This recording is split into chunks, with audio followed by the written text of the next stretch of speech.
नमस्कार दोस्तों, विवेड mercantile limited के Q2 के रिजल्ट आ चुके हैं। और दोस्तों यहाँ पे आपको ये जितनी फिगर दिख पा रही है सारी लैक्स में है।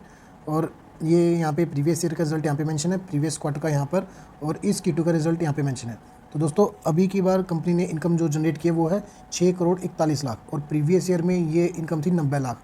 तो ईयर ऑन ईयर अगर आप देखोगे तो लगभग इनकम 7 गुना तक हो चुकी है दोस्तों। और प्रीवियस क्वार्टर में 2 करोड़ 46 लाख, तो क्वार्टरली वाइज भी बहुत बड़ा जंप है, लगभग 3 गुना इनकम बढ़ चुकी है क्वार्टरली वाइज भी। और अगर हम एक्सपेंस देखें कंपनी के, तो लास्ट टाइम पे कंपनी के एक्सपेंस थे लगभग 60 लैक्स के आसपास, तो उसी स्पीड से एक्सपेंस भी बढ़े कंपनी के। एक्सपेंस अब 4 करोड़ 64 लाख तक हो चुके हैं, और प्रीवियस क्वार्टर में ये 1 करोड़ 86 लाख थे। तो क्वार्टरली वाइज भी एक्सपेंस बढ़े हैं और ईयर ऑन ईयर भी एक्सपेंस बढ़े हैं।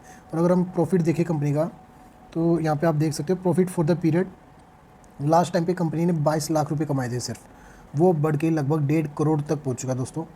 तो ईयर ऑन ईयर तो बहुत बड़ा जंप है। और क्वार्टरली वाइज भी प्रीवियस क्वार्टर में लगभग 44 लाख, और उससे बढ़ के ये लगभग 1.5 करोड़ 1 करोड़ 47 लाख, तो लगभग 6 गुना के आसपास हमें देखने को मिल रहा है net profit year on year.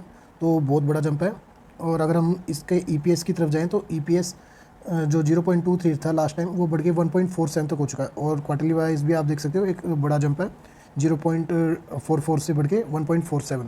तो दोस्तों ये थे इस कंपनी के रिज़ल्ट। और अगर हम इसके चार्ट पैटर्न की बात करें तो दोस्तों अगर 5 दिन की बात करें तो 5 दिन में लगभग 0.2% के आसपास नेगेटिव रिटर्न देखने को मिल रहा है इस शेयर में। और 1 महीने में 12% की तेज़ी, और 6 महीने में 87% के रिटर्न, और 1 साल में 55% के पॉजिटिव रिटर्न है, और 5 साल में अगर आप देखोगे तो 44% के रिटर्न है।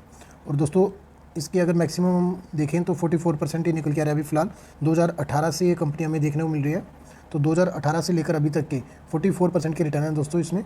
और अगर हम इसकी बैलेंस शीट की तरफ जाएँ तो दोस्तों अभी इसका मार्केट कैप 59 करोड़ निकल के आ रहा है। और अगर हम बैलेंस शीट की तरफ जाएँ तो बैलेंस शीट में आप देख सकते हो 2014 से लेकर अभी तक अगर हम एनालाइज़ करें तो पहले जो 4 लाख की सेल्स होती थी वो बढ़ के अब 9.5 करोड़ तक की सेल्स हो चुकी है। तो सेल्स में तो बहुत बड़ा जंप देखने को मिल रहा है हमें। और अगर हम नेट प्रॉफिट पे जाएँ तो पहले कंपनी 0 कुछ कमा नहीं रही थी, फिर 67 लाख कंपनी ने कमाए, फिर उसके बाद सीधा 3 करोड़ के लॉस में, फिर 4 लाख का लॉस, फिर अगले साल 3.5 करोड़ के पॉजिटिव नेट प्रॉफिट, फिर 4.5 करोड़ कमाए कंपनी ने, फिर लगभग 4.25, फिर उसके बाद अब 5 करोड़ की तरफ कंपनी जा रही है। तो दोस्तों कंपनी का भी नेट प्रॉफिट ज़्यादा कंसिस्टेंट नहीं है, अभी अप डाउन थोड़ा चल रहा है। पर अभी थोड़ा सा अगर हम देखें अभी के रिज़ल्ट के अकॉर्डिंग तो कंपनी की परफॉर्मेंस बहुत सही है। और रिजर्व्स भी देखें तो जो पहले 4 लाख थे वो अब लगभग 19.5 करोड़ तक हो चुके हैं। और कंपनी के ऊपर कर्जा भी देखने को मिल रहा है हमें। कर्जा अभी के टाइम पे लगभग 3.5 करोड़ का कर्जा कंपनी पे। तो दोस्तों ये थी कंपनी के बारे में डिटेल। और अगर हम प्रमोटर्स की होल्डिंग देखें ईयरली वाइज, तो जो पहले 45% थे वो अभी फ़िलहाल 45% ही है, थोड़ा सा स्लाइटली प्रमोटर्स ने अपनी होल्डिंग्स बेची हैं। और पब्लिक के पास 54% की होल्डिंग है। तो दोस्तों ये थे कंपनी के रिज़ल्ट और कंपनी के बारे में थोड़ा डिटेल से एनालाइज।